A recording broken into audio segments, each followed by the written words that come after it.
Hai teman-teman, selamat datang di video saya. Saya akan membahas tentang gate control theory. Lanjut ya ke video selanjutnya.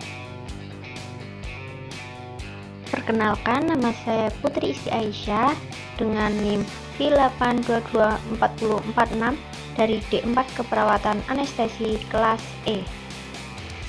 Kita akan membahas tentang gate control theory adalah salah satu teori penting dalam memahami mekanisme nyeri.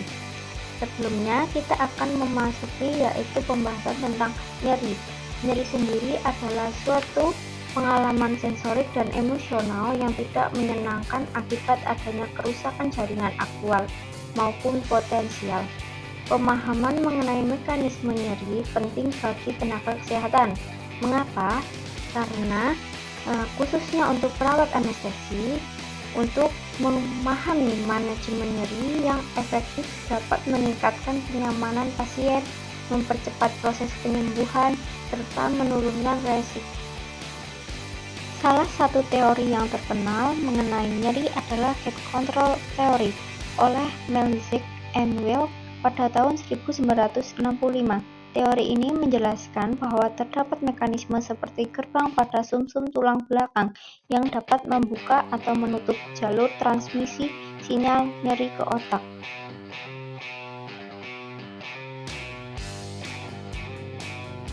Sebelumnya, apa yang akan kalian rasakan jika kalian mengalami kecelakaan? Kalian akan merasakan rasa nyeri, bukan? Contohnya yang terjadi pada gambar berikut. Lihat apa yang terjadi pada anak tersebut.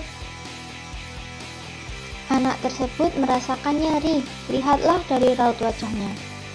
Gate control theory menjelaskan bahwa persepsi nyeri dipengaruhi oleh interaksi kompleks antara selaput saraf perifер dan interneuron di cornu dorsalis medulla spinalis.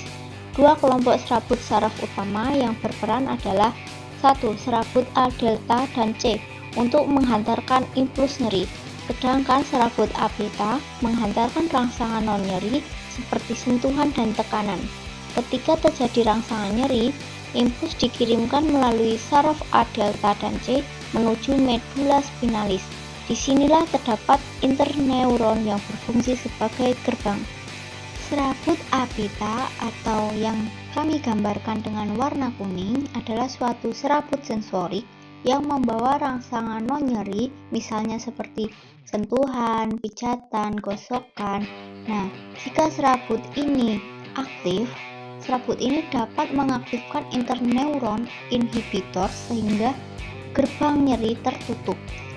Sedangkan untuk serabut C yang kita gambarkan dengan warna merah, pada serabut saraf nyeri lambat atau slow pipe yang menghantarkan rasa nyeri tumpul, nyeri dalam, ataupun nyeri menetap, jika serabut ini aktif akan menghambat interneuron inhibitor sehingga gerbang nyeri terbuka. Inhibitor interneuron atau yang kita gambarkan dengan warna hijau dan biru adalah interneuron penghambat yang terletak di dorsal cord atau sumsum tulang belakang yang bertugas sebagai gerbang yang bisa membuka dan menutup jalur sinyal nyeri. Sedangkan untuk lambang P atau projection interneuron yang berwarna kuning adalah neuron ini menerima input dari serabut C atau serabut A delta.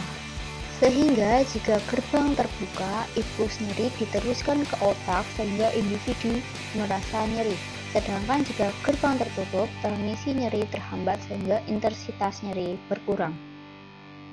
Sekarang kalian tahu kan kenapa saat kita merasa nyeri kita akan refleks memegang area nyeri.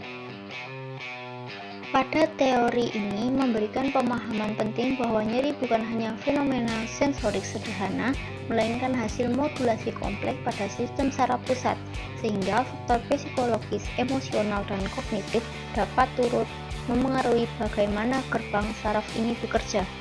Hal ini membuat respon nyeri setiap individu berbeda meskipun mengalami stimulus yang sama. Dengan memahami teori ini, tenaga kesehatan dapat memilih strategi manajemen nyeri yang tepat. Selain itu, ternyata karena ini kita mengetahui jika refleks kita saat memegang luka ataupun mengopres luka adalah suatu hal yang benar. Terima kasih telah menyaksikan video saya. Sampai jumpa kembali.